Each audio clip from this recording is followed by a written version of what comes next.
saying, "Oh, I gotta go back, can't really do anything."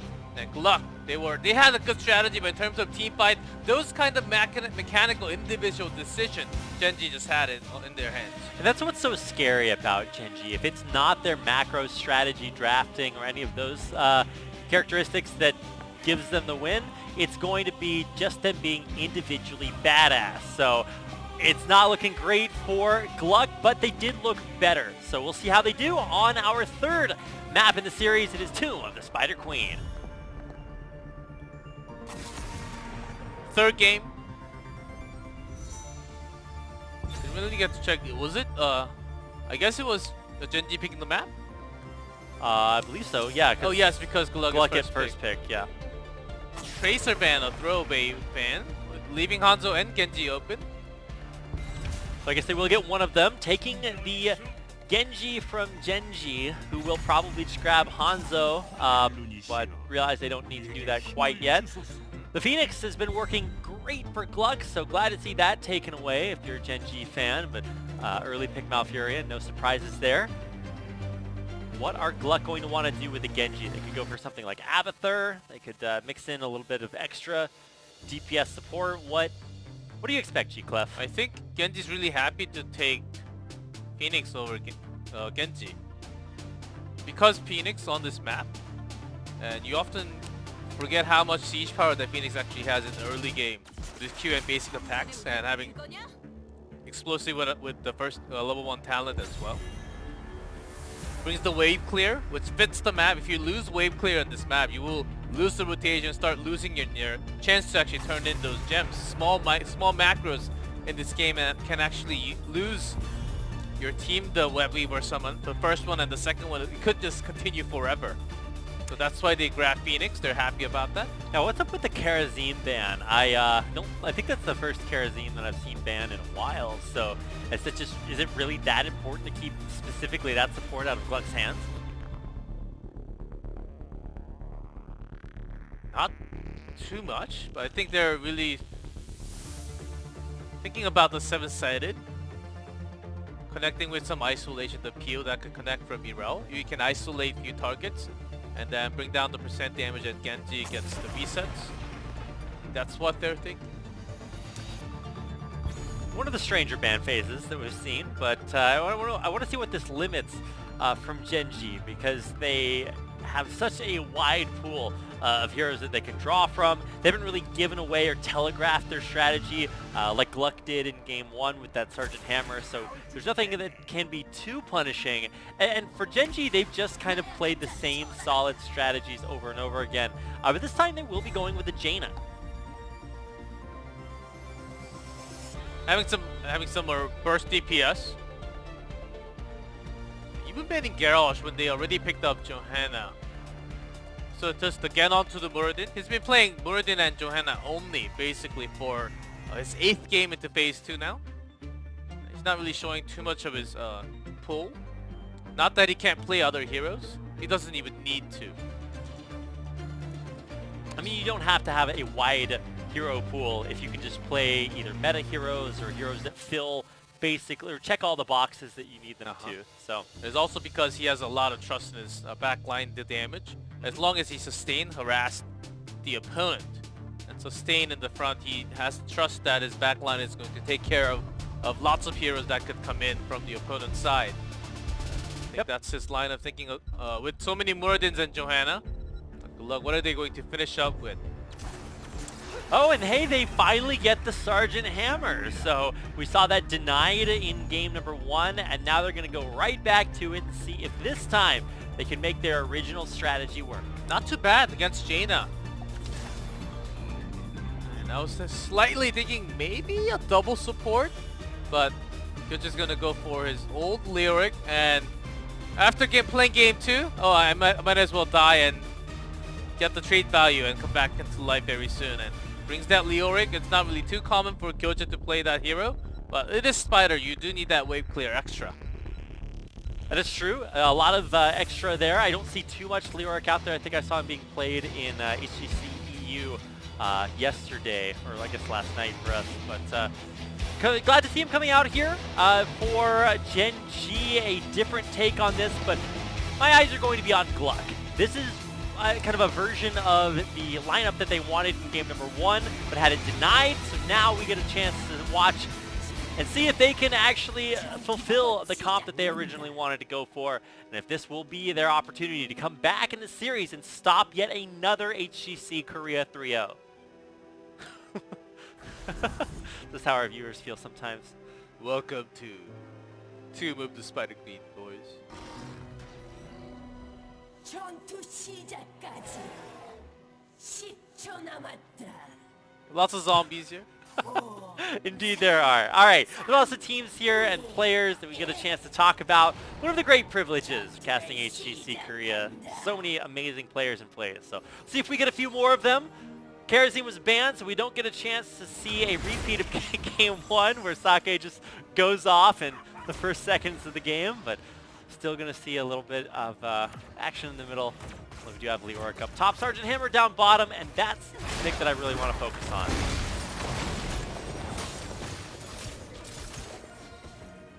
I want to focus on GLuck's team composition a little bit more. Pre-10, maybe they will be lacking the burst damage because without the BFG, I think they have to fight a little sustain for Genji to actually dive in to get a kill. But if they lose in lane this much, and if they're pressured against the lane that has a Sergeant Hammer, which you have to be really pushing with another hero to do the siege damage. That's the early game, what you want to get experience out of. Focus on one lane, make sure you're actually sustaining in the other. Not really getting caught by the rotation of Gen.G. To get an early lead into the structure, that's how you should be working with Sergeant Hammer comp in this map. But GLuck so far doing okay. You can see the damage done to the tower already at the bottom. Yeah, Hammer, a lot of siege damage done early. So hopefully can keep that up. This time though, they do have Phoenix down there to try to push that lane and make it a little bit harder to just siege up and take down those early walls.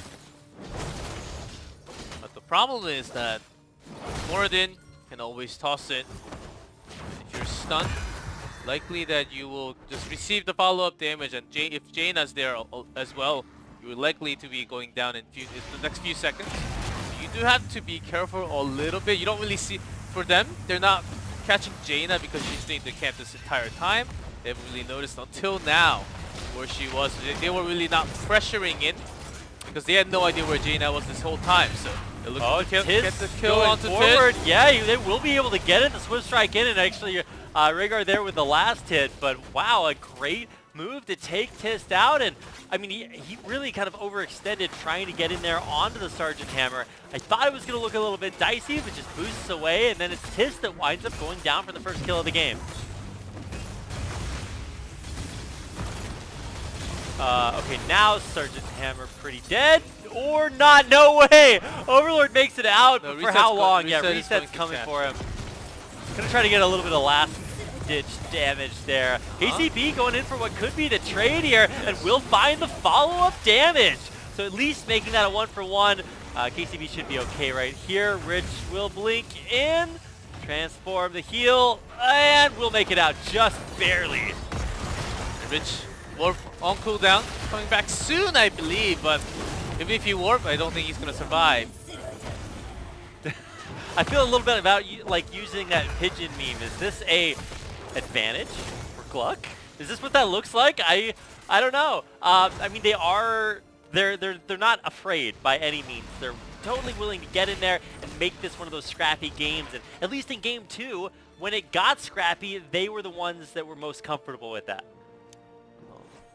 Strategy has been bait rich, and it certainly has been working ever since game 1. I mean, Tisk kind of got baited in there when he tried to, Stormbolt Sergeant Hammer in that last fight and wind up getting taken out. Yeah, so. that Sergeant Hammer really started from Sergeant Hammer just thinking that, oh, did he actually give up? Is he going to die at that spot? He doesn't really want to move. All planned, and now Kyocha, okay, this time it's not the Yrel getting picked on. It's getting picked on by Yrel. Forced to shade out of there. What? Hello? Please respond. That is a Genji trade for Phoenix. Okay, I guess that's one way to play it, but still kind of surprising deaths in kind of seemingly random locations. Tis now going forward, protected by the way. Johanna okay. We'll make that rotation up to the mid lane. That's not too bad. I mean, Gen.G. That does happen to Genji, but at least he got a trading kill. Better than just having Genji look for a kill, he does not find a kill, gets stuck over the wall and dies. Like in all That's of my the Hero League usual games. Genji that we know of, but at least it gets a trading kill, so it's not too bad. At least. Okay. Optimus GLuck over here, trying to make it look good. Keeping an eye on Missing, just getting poked out by Tis there. And turn in very narrowly capable for Gen.G. They're just a few gems off, so we'll have to keep an eye on that. AC being really aggressive, gets stonebolt and gone with the hammer. Oh, with the help of Jaina as well, getting the kill at the end. Yep, buzzed by Tis, and now trying to get that last little bit of damage on Rockstar, just pushing him back before looking for their final turn-in that they need. Kyocha gonna go for it. Asgard will not stop him in time. First turn in, and GLuck really needed that to get to 10 first and maybe blow a few more. Not enough though. Tis really kind of the architect of GLuck's demise here. Over and over again. So he did look a little shaky going down there, trying to pick Sergeant Hammer earlier on, but I think he's made up for that. Quite scary, knowing that even if you know the rotation, and they're looking to punish Phoenix if he oversteps. You see the position of Genji. Asgard Trying to help and get a kill up to reset. I think it's possible. He goes in for it and gets the trade. So I guess I don't think Asgard had to. I don't think he did either. But he didn't want to die for free. So wow, that's a lot. He does use the Swift Strike, but he goes down to the basic attack. That's a lot of gems lost as well. So losing more for what they shouldn't have lost too much for. And now it's a 2-level disadvantage after a big team fight loss. Gives heroics over to everyone, and I mean this is going to be a big disadvantage. And it was actually during the time of the first summons of Web Weavers. You don't really see 3/4 go down from the first set of Web Weavers, but this is because they lost so many heroes. Along with that, Kyocha has been just solo laning alone on top, with Sergeant Hammer on the bottom, which has not been pushing as much. So Gen.G just winning all trades. No Dragon Blade. It is going to be the X Strike here for Genji. You'll see if Maizen can put that down. Planet Cracker! Not doing anything. No. Was buffed in this patch though. There's Ancestral. Buffed, by the way. Rockstar will go down here as the first casualty. Not having a take for this fight is just going to lead it from bad to worse. Asgard tried to jump away there, and I guess is going to escape the Avenging Wrath, which ironically will not avenge anything, not even his own death. So what GLuck tried to do is, because they have X Strike, BSG, and not Bloodlust this time, as they can't really get too much value, as they don't have Phoenix or the other heroes that they had in game 2. So they do have the Ancestral, but when you're using the Defender and the Ancestral together on the Rel, you know how bad things are turning out. Gen.G, they just made a set for themselves here as they're getting to the boss. They're snowballing everything to themselves as GLuck, they dropped too many gems. Yep, they did lose 20, 30, something huge, especially Genji, I think had at least 15 or so. So lost those after that last fight, and that just keeps putting them further and further behind. Another big turn-in capable of getting the second wave of Web Weavers after, I think, just another wave or so. So, I mean, this is just going to keep snowballing for Gen.G. A lot of times you'll see a team like lose a fight and you're like, whoa, wow, that gives the other team a huge advantage. But it's not really the kills that you get, it's what you do with them. Whether it's turn-ins, whether it's bosses, and Gen.G get both. Just like money, if you have $2 million, oh, good for you, but if you're not using it to yourself, yeah, money in the mattress doesn't benefit anyone. Asgard barely able to stay alive, but I mean, for how long and at what cost, right? Going in for Overlord! Planet Cracker coming through. Rich using the buffed ability and making it look good. And the rest of Gen.G, I think, are just going to pile in after. That was a perfect placement. Yeah. He was trapped with his own wall with the Entomb. He can't escape, but there's no way. Yeah, you can really see the synergy there. I like it. It looks good. Almost like that Dragon Arrow Planet Cracker we got a chance to see yesterday from Supernova. Or Feliz, I think it was. That looks pretty sick. But this is version 2 of it. also making it look good. Can GLuck hang on, or are Gen.G just going to go straight for the core through the key? Let's see. Depends on where they choose to go. So if they bring a few more members down as Overlord taking the damage from Webweaver as well. There's that BFG. I thought for a second that they were going to dive on top, but Gen.G will hold off for maybe just a little bit longer. PCB in the cage, Rockstar pretty low, and the damage is coming out so much from Rich in the backline. Asgard will be the next casualty here to fall for GLuck, as Gen.G just pile on through. Sergeant Hammer getting hammered, taken out. Now KCB, the next target of Gen.G, and another kill comes their way. X-Strike does not mark for the spot. Press that X for Gen.G. I mean Genji, guys. And they're gonna go for core. He's gone. Press the X to pay respect. That's how you do it there. Gen.G with not a whole lot of respect. They're going to pile through everything, and that will be the core for yet another HGC Korea 3-0. They're closing down the core, as this was a massacre basically with the tempo that they had. Couldn't really stop all those members from coming in. Gen.G just destroying GLuck. This draft, even though GLuck actually got their favorite picks, like Genji, Sergeant Hammer, what they wanted to do is focus on maybe Jane on the back lines with the burst, and because they have the mobility to actually do the burst, and they can kind of break through the amount of heal that Gen.G has, but they never got the opportunity. They were always getting picked off by the Entomb, the Planet Cracker, and everything that followed up with Gen.G. Just amazing work in the Spider Queen game. An expected result, you might say, a 3-0, but certainly game number 2 looked the best by far for GLuck. They might have lost their games today, but they were facing basically the strongest opponent you could ask for here in HGC Korea. And if you look at the stats, it really does kind of tell that story. Not a surprising end, but still, it was kind of cool to see a couple of interesting combos. The what was that? The Planet Crackers from Rich really kind of spiced it up a little bit. I mean, that was just a very dominant way to finish off things for Gen.G. Yeah. Not just because Kyocha had the 2. I think Salvo could have picked up more kills, but that was some fan service, I would say, from the entire members of Gen.G, just showing the teamwork there. And that was another reason why we brought in Leoric from Kyocha, which is not too common. I think they had the Planet Cracker all planned. It did happen before, but it was kind of rare, so I did forget for a second. But it does work out against Sergeant Hammer, who can move quickly. But once you're trapped, what can you actually do in that Entomb? You can zoom around in your little tiny area. I don't know if that's really going to work out. I mean, GLuck finally got their Sergeant Hammer, right? But it didn't really work out as well as they would have wanted. Irel with Sergeant Hammer, and because they only had Sergeant Hammer in the lane, I think they really had to have Irel with the Sergeant Hammer to actually push out, and they were really not having the great read in the beginning of the game where Jaina was missing for 15 to 20 seconds, even more maybe. And that's the time, if you have the understanding, they can only distribute 4 within the lane. So maybe I'll just make sure I push a little bit more, because I will be taking less damage for sure. Even if Murden comes out, I can probably just use the thrusters and escape.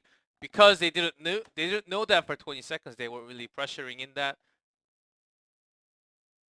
amount of time. There we go. Yeah, that was some YouTube buffers there for me. They were wasting a lot of time basically in the early game, which they should have been leading. So I